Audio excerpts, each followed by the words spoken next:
अली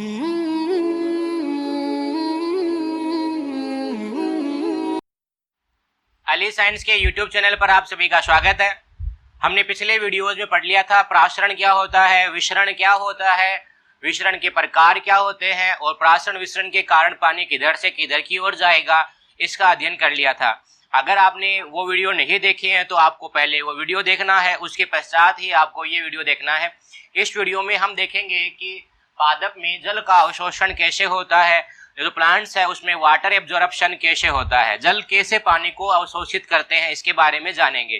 तो सबसे पहले हम जल के बारे में जानेंगे। तो जल का जो प्रमुख स्रोत है, जो पादपों को जल प्राप्त होता है, उसका प्रमुख स्रोत कौन सा है? वो है वर्षा जल। रेन वाटर जो होता है, वर्षा जल है, ये पादपों के लिए जल का प्रमुख स्रोत है। अब वर्षा जल को भी हम क्या करेंगे, दो भागों में विभक्त कर देंगे कि कुछ जल होता है उसको हम कहेंगे अपवाहित जल, अपवाहित जल, या इसको हम कह सकते हैं रन अवे वाटर या run of water, run of water. ठीक है। अब ये कौन सा पानी हो गया, कौन सा जल हो गया? जैसे बरसात हो रही है तो बरसात होने पर जो पानी है ये बहकर क्या हो, पास में कोई नदी है, नाला है, कोई तालाब है, वहां पर चला जाए, तो ये पानी है पादप के लिए अनुपयोगी हो गया। पादप इनको काम में नहीं ले सकते, तो ये पानी कौन सा हो गया? अपवाहित जल हो गया, पादप के लिए क्या है? अनुपयोगी है। ठीक है। दूसरा जो जल है उसको हम कहेंगे मृदा जल। ठीक है, मृदा जल या सोइल वाटर। अब सोइल वाटर कौन सा होगा, मृदा जल कौन सा होगा? तो बरसात होने पर क्या होगा, जो जल है मृदा के जो कण है वहां पर रह जाए, मृदा में ही रह जाए। ठीक है, वो जल कौन सा हो जाएगा? मृदा जल रहेगा। तो पादप के लिए उपयोगी जल कौन सा है? मृदा जल है, अपवाहित जल नहीं है। तो मृदा जल के बारे में हम डिटेल से जानेंगे। मृदा जल को भी हम पुनः अलग अलग भागों में विभक्त कर सकते हैं, जिसमें सबसे पहला जो भाग है मृदा जल का वो कहलाएगा, मृदा जल का जो पहला भाग है वो कहलाएगा गुरुत्वीय जल। गुरुत्वीय जल, जिसको हम कह देंगे ग्रेविटेशनल वाटर। Gravitational water. ठीक है, गुरुत्वीय जल कौन सा होगा वो देख लें। जब बरसात होती है तो बरसात का पानी क्या होगा, भूमिगत पानी के अंदर नीचे चला जाएगा। ठीक है, गुरुत्वीय खिंचाव के कारण जल है ये कहाँ चला जाएगा? भूमिगत जल में चला जाएगा। अब जो पेड़ पौधे होते हैं उनकी जो जड़ें होती है, जैसे हमारे पास एक पेड़ है तो उनकी जड़ें इतनी गहराई तक नहीं पहुंच पाती। ठीक है, केवल मरुद्भिद पादप, जिनको हम कहते हैं जीरोफाइट प्लांट्स होते हैं, मरुद्भिद पादप होते हैं जो रेगिस्तान में उगते हैं, उनकी ही जड़ें इतनी दूर तक पहुंच पाती है और बाकी पादपों की जड़ें यहाँ तक नहीं पहुंच पाएगी। इसका मतलब ये क्या हो गया, गुरुत्वीय जल है ये पादप के लिए अनुपयोगी हो गया। ठीक है। दूसरा प्रकार का जल कहलाएगा रासायनिक बंधित जल। रासायनिक बंधित जल, जिसको हम कह देंगे केमिकली बाउंडेड वाटर।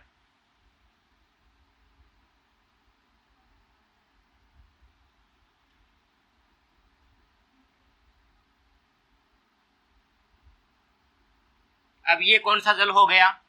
तो देखें, मृदा के जो कण है वहां उनके बीच में क्या पाए जा रहे हैं, उनके कणों के साथ में लवण भी पाए जा रहे हैं, और जल क्या करे, इस लवण के साथ में जुड़ जाए। फॉर एग्जाम्पल हमारे पास है CaSO4, कैल्शियम सल्फेट है, उसके साथ में क्या हो गए, दो अणु जल के जुड़ गए। तो ये जो जल है ये क्या कहलाएगा? रासायनिक बंधित जल कहलाएगा। तो मृदा में उपस्थित लवणों के साथ में जल अगर जुड़ जाएगा तो उसको हम क्या कह देंगे? केमिकली बाउंडेड वाटर या रासायनिक बंधित जल। अब इस जल जो लवण है, इससे जो जल है, ये जल है, इसको पृथक करने के लिए कोई मैकेनिज्म, कोई विधि पादपों में नहीं पाए जाते। इसका मतलब पादप के लिए कैसा हो गया, ये अनावश्यक है, पादप के अनुपयोगी है, पादप इसका उपयोग ही नहीं कर पाएगा। कंप्लीट है। नेक्स्ट होता है, उसको हम कहते हैं आर्द्रता ग्राही जल। आर्द्रता ग्राही जल, जिसको हम कहेंगे हाइग्रोस्कोपिक वाटर, हाइग्रोस्कोपिक वाटर या आर्द्रताग्राही जल। अब ये कौन सा जल होगा, ये कौन सा पानी होगा?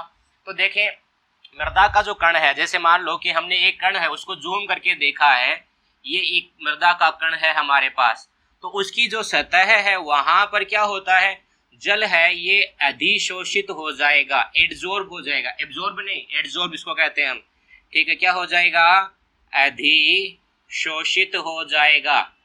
और यह अधिशोषित जल है ये क्या कहलाएगा, आर्द्रताग्राही जल कहलाएगा, हाइग्रोस्कोपिक वाटर कहलाएगा। तो कि कौन सा हो जाएगा, मृदा के कणों के द्वारा अधिशोषित जल वो कौन सा हो जाएगा, आर्द्रताग्राही जल। अब इस कणों को भी, यानी जो कणों पर जो जल है उसका उपयोग भी कौन नहीं कर पाएगा, इस जल का उपयोग भी पादप नहीं कर पाएगा। तो इसका मतलब ये भी कैसा हो गया, अनुपयोगी होता है पादपों के लिए। तो ये अनुपयोगी, ये अनुपयोगी, ये अनुपयोगी, ये भी अनुपयोगी, तो काम कौन सा आएगा फिर पादपों के लिए? तो देखिए काम कौन सा आएगा, चौथा प्रकार हम कहते हैं केशिका जल या कैपिलरी वाटर, केशिका जल या कैपिलरी वाटर। अब ये कौन सा जल हुआ, तो देखें हमारे पास जो मृदा के कण है, मैं इनको थोड़ा बड़ा बना देता हूं, इनको जूम करके देखते हैं। ये मृदा के कण है हमारे पास, ठीक है, तो मृदा के कणों के बीच में क्या होता है, जो रिक्त स्थान होगा, खाली जगह होगी, वहां को हम क्या कहते हैं, उस भाग को हम कहेंगे केशिका। और जो पानी यहाँ पर मौजूद होगा, इनके कणों के बीच के जो रिक्त स्थान है वहां पर जो पानी मौजूद होगा उसी का ही उपयोग क्या होगा, पादप है ये कर पाएंगे, पादप है उसी का ही उपयोग कर पाएंगे। इसका मतलब क्या हुआ, जो केशिका जल है, कैपिलरी वाटर है, केवल इसी का ही उपयोग है ये पादपों के द्वारा किया जाएगा, अन्य कोई भी है जल है इनका उपयोग पादपों के द्वारा नहीं किया जाएगा। कंप्लीट है। तो ये वाला जल है, तभी तो कहते हैं ना हम बूंद बूंद सिंचाई करना चाहिए, हमें फव्वारा विधि या ड्रिप इरिगेशन मेथड काम में लेना चाहिए। उसमें क्या होता है, जल यहीं पर रुका रहता है, भूमिगत जल में नहीं जा पाता, तो जल यहीं पर रुका रहेगा, इनका उपयोग पादप कर लेंगे। तो केशिका जल पादप के लिए उपयोगी हुआ, बाकी कोई सा भी जल है ये पादप के लिए उपयोगी नहीं है। अब क्या करेंगे हम इनको, जो उपयोगी जल है और अनुपयोगी जल है और टोटल जल है, उनके अलग अलग टर्म्स काम में लेते हैं। तो देखिए जितना भी टोटल जल है जो मृदा में उपस्थित है, टोटल जल, ठीक है, उसको हम क्या कहते हैं, उसको हम कहते हैं होलार्ड, ठीक है, उसको हम कहेंगे होलार्ड। तो मृदा में उपस्थित कुल जल को हम क्या कह देंगे, होलार्ड। अब इसको याद कैसे करें, देखो इसमें नाम आ रहा है होल, तो हम इंग्लिश का WHO काम में ले लेते हैं होल। होल का मतलब पूरा का पूरा आता है ना, संपूर्ण जिसको कहते हैं, तो पूरे जल को हम क्या कह देंगे, होलार्ड। अब इसमें से काम का जल कौन सा है, केवल केशिका जल कार्य काम का होता है, पादप के लिए उपयोगी है, इसको हम कह देते हैं क्रेशार्ड, क्रेशार्ड, ठीक है। तो क्रेशार्ड जो जल होगा ये पादप के लिए उपयोगी होता है, होलार्ड टोटल जल को कहेंगे। अब जो अनुपयोगी जल है, यानी गुरुत्वीय जल है, रासायनिक बंधित जल है, आर्द्रताग्राही जल है, इन सभी को हम क्या कह देते हैं, इनको हम कह देते हैं इकार्ड।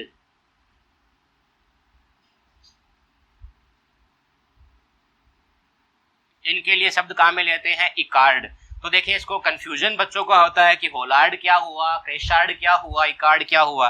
तो मैंने आपको कई बार कहा है, जब भी कंफ्यूजन हो ट्रिक बना लें कि याद कैसे करें। फॉर एग्जांपल हमेशा मेरे को कंफ्यूजन होता था कि कैथोड और एनोड में से प्लस कौन सा और माइनस कौन सा होता है, ठीक है। जैसे फॉर एग्जाम्पल मैंने आपको जब भी बच्चों को पढ़ाता हूँ मैं इसका एग्जाम्पल जरूर देता हूँ, कैथोड और एनोड है, मेरे को हमेशा इनमें कंफ्यूज होता था कि प्लस कौन सा है, मतलब प्लस कौन सा और माइनस कौन सा है। तो मैंने क्या किया, वर्ड याद बनाया, KM, K4 हो गया कैथोड और M4 हो गया माइनस। इसका मतलब क्या हो जाएगा, कैथोड है ये माइनस होता है, ये नेगेटिव होता है, और एनोड है ये पॉजिटिव होता है। तो मैंने इस तरह ट्रिक बनाया, तो वहीं पर आप यहाँ पर भी ट्रिक बना लें। जैसे मैंने ट्रिक बनाया है, टोटल जल को हम क्या कर देते हैं, होल, तो होलार्ड नाम बना लिया। वैसे कोई ऐसा फंडा नहीं है कि इसी वजह से होल से इसका नाम होलार्ड पड़ा है, ये मैंने ट्रिक बनाया है, ठीक है। क्रेशार्ड काम का जल है, पादप के लिए काम का जल कौन सा हो गया, क्रेशार्ड, और क्रेसार्ड में क्या आ रहा है, काम में भी क्या आ रहा है, तो आप कैसे याद करो, काम का जल क्रेसार्ड हो गया, दोनों में क्या है, और काम का नहीं है वो कौन सा हो गया फिर, इकार्ड हो गया। इस तरह आप याद कर सकते हो। ठीक है, तो ये हो गया जल के जो पादप में पादप के लिए उपयोगी होता है और जो अनुपयोगी होता है उसके बारे में अध्ययन कर लिया है। अब हम अध्ययन करेंगे कि जल का अवशोषण पादप का कौन सा भाग करेगा। ठीक, देखिए हम जानते हैं कि पादप के कौन से अंग जल का अवशोषण करते हैं। तो देखें, अगर हमारे पास निम्न श्रेणी के जो पादप होते हैं, अब निम्न श्रेणी यानी ज्यादा डेवलप पादप नहीं होंगे। फॉर एग्जाम्पल वो कौन से होंगे, जैसे हमारे पास थैलोफाइटा है यानी शैवाल है, इनमें कोई जड़ तना पत्ती नहीं पाई जाती। इसी तरह ब्रायोफाइटा है, ठीक है, जिनको हम कहते हैं ब्रायो उभयचर पादप, ब्रायोफाइटा है, थैलोफाइटा है। इन पादपों में जड़ तो पाई नहीं जाती, तो जल का अवशोषण किसके द्वारा होगा, तो इनमें जड़ के समान एक संरचना होती है जिसका नाम होता है राइजोइड,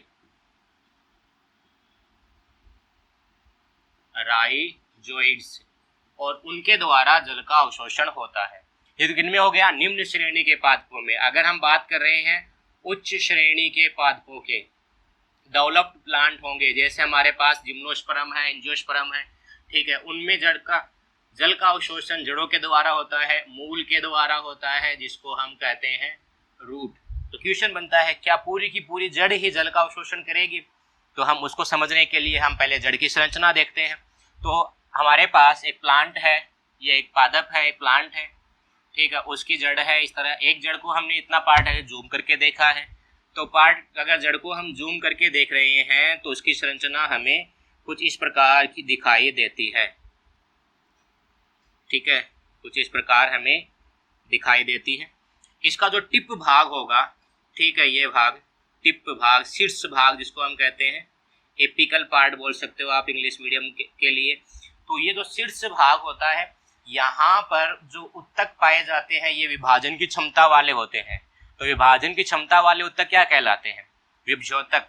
तो इसको हम क्या बोल देते हैं, इसका नाम हो जाएगा विभज्योतकी क्षेत्र, विभज्योतकी क्षेत्र। इंग्लिश मीडियम में इसका नाम विभज्योतक को हम क्या कहते हैं, मेरिस्टेम कहते हैं, मेरिस्टेमेटिक रीजन, मेरिस्टेमेटिक रीजन इसका नाम हो गया। ठीक है, ये वाला भाग। अब ये भाग क्या करता है, यहाँ की जो सेल्स है, कोशिकाएं हैं, लगातार डिवाइड होती रहेगी, विभाजित होती रहेगी, और जो मूल है उसकी जो कोशिकाएं हैं उसकी संख्या में वृद्धि करती रहेगी। अब ये जो विभज्योतकी क्षेत्रीय कोशिकाएं हैं ये काफी सॉफ्ट होती है। अब सॉफ्ट होती है तो मिट्टी के द्वारा क्या हो जाएगा, घर्षण होता है, फ्रिक्शन होता है इनमें। उससे बचाने के लिए क्या होता है, यहाँ पर एक टोपी नुमा संरचना पाई जाएगी इस तरह। ठीक है, एक संरचना पाई जाएगी। तो ये विभज्योतकी संरचना नहीं है, विभज्योतकी हमारे पास ये है। अब ये जो इसके ऊपर टोपीनुमा जो संरचना पाई जा रही है जो विभज्योतकी क्षेत्र को घर्षण से बचाती है, इसको हम कहते हैं मूल गोप, मूल गोप या रूट केप, रूट केप कहलाता है। कंप्लीट है।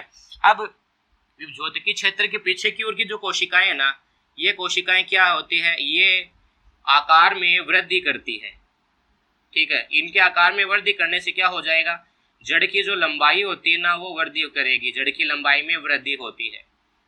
तो मैंने आपको क्या कहा है कि आकार में क्या कर रही है, वृद्धि कर रही है, यानी बड़ी हो रही है। बड़ी होने को हम क्या कह देंगे, दीर्घ कह देते हैं ना, दीर्घ। तो ये क्या कहलाएगा, ये कहलाएगा दीर्घीकरण क्षेत्र, दीर्घीकरण क्षेत्र कहलाएगा। इससे क्या होगा, लंबाई में वृद्धि होगी, या इसको हम बोलेंगे एलोंगेशन। जो चीज में बड़ी हो रही है उसके लिए हम क्या वर्ड काम में लेते हैं, एलोंगेशन। तो ये नाम हो जाएगा एलोंगेशन रीजन। कंप्लीट है, ओके। अब उसके पीछे की जो कोशिकाएं और रहती है, इनके पीछे की ओर की कोशिकाएं, ये पूरी तरह परिपक्व हो जाती है, यानी अब ये वृद्धि भी नहीं करेगी। ठीक है, इनमें वृद्धि भी नहीं होगी, ये पूर्णतया परिपक्व हो जाती है। तो ये जो क्षेत्र की जो कोशिकाएं हैं, ठीक है, उसको हम क्या कहते हैं, परिपक्व हो गया तो नाम बोल देंगे परिपक्वन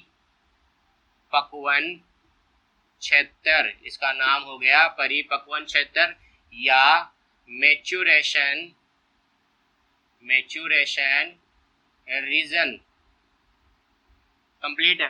तो हमारे पास कौन कौन से भाग हो गए? तो हमारे पास हो गया मूलगोप जो प्रोटेक्ट करेगा, उसके पीछे है मेरिस्टेम यानी विभज्योतकी क्षेत्र जो कोशिकाओं की संख्या में वृद्धि करेगा विभाजन करके, उसके पीछे है दीर्घीकरण क्षेत्र जो कोशिकाएं आकार में वृद्धि करके लंबाई बढ़ाएगी, तन इसकी जो मूल है उसकी लंबाई बढ़ाएगी, जड़ की लंबाई बढ़ाएगी, और उसके पीछे परिपक्वन क्षेत्र मैच्योरेशन रीजन, यहाँ की सेल्स पूरी तरह मैच्योर हो चुकी होगी।